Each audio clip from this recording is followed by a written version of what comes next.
నకిలీ మద్యం కేసును నీరుగార్చేందుకు చంద్రబాబు ప్రభుత్వం విశ్వ ప్రయత్నాలు చేస్తుందని వైఎస్ఆర్ కాంగ్రెస్ పార్టీ నాయకులు ఆరోపించారు. మొక్కుబడి అరెస్టులు, బుకాయింపులతోనే గత కొన్ని రోజులుగా కాలయాపన జరుగుతుందని వివరించారు.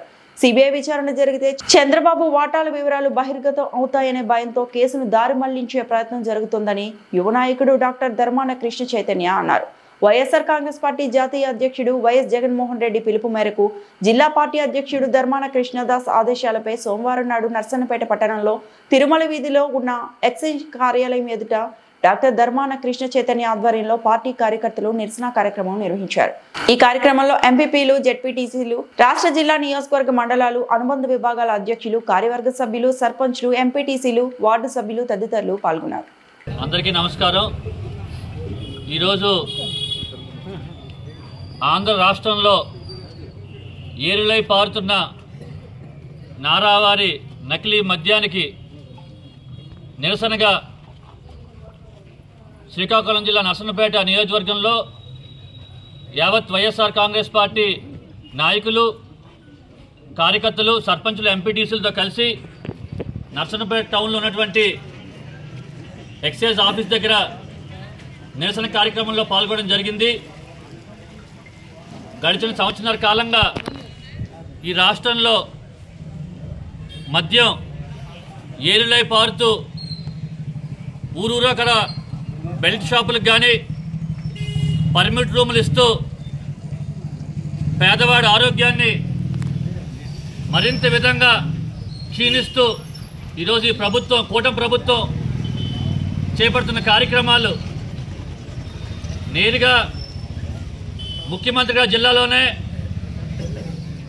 కుటీర పరిశ్రమలుగా ఈరోజు ఏర్పాటు చేసి ఆఫ్రికా నుంచి తెలుగుదేశం పార్టీ నాయకులు డిస్టిలరీలోంచి స్పిరిట్లు కలిపి, రంగులు కలిపి ఈరోజు పేదవాడికి ఇంటింటికి కూడా గ్రామానికి ఈరోజు నకిలీ మద్యాన్ని సరఫరా చేస్తున్నారు.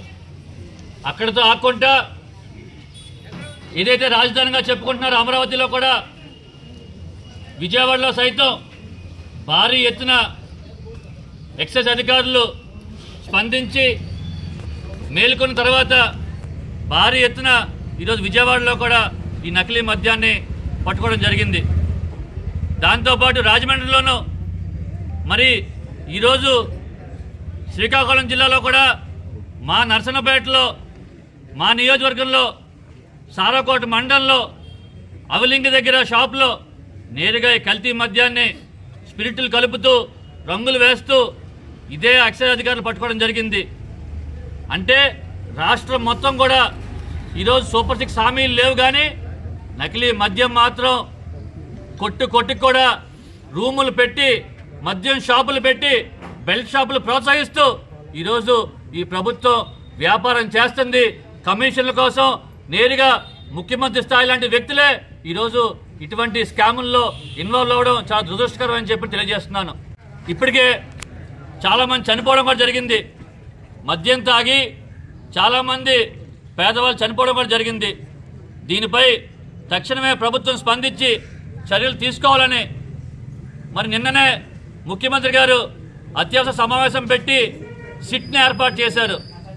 సిట్ అంటే చంద్రబాబు నాయుడు జోబులో ఉన్న ఒక సంస్థ.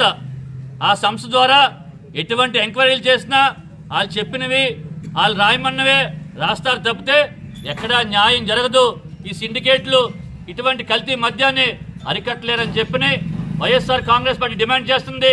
తప్పనిసరిగా సిబిఐ ఎంక్వైరీ వేసి నిజాలు బయటికి తేవాలని చెప్పని, వాటి వెనకాతలున్న పెద్ద వ్యక్తులందరినీ కూడా శిక్షించి ఈరోజు పేదవాడికి న్యాయం చేయాలని, ఈ కల్తీ మద్యాన్ని రాష్ట్రం మొత్తం మీద కూడా అరికట్టాలని, మళ్ళీ ప్రభుత్వం ఈ షాపులన్నీ కూడా ప్రభుత్వ ప్రభుత్వంలోకి తీసుకెళ్లి మళ్ళీ ప్రభుత్వమే వీటిని నడిపించే విధంగా ఈ పని చేయాలని చెప్పని ఈరోజు స్థానిక టీడీపీ నాయకుల దగ్గర నుంచి పైన చంద్రబాబు నాయుడు వరకు కూడా ప్రతి ఒక్కరు ఈ కల్తీ మద్యం మాఫియాలో ఉన్నారని చెప్పని ఎంతో తెలియజేసుకుంటూ, ఇప్పటికైనా ఎక్సైజ్ అధికారులు అందరూ కూడా షాపులకు వెళ్ళండి, చూడండి ఎక్కడెక్కడైతే జరుగుతున్నాయో ప్రతి షాపు తనిఖీ చేయండి.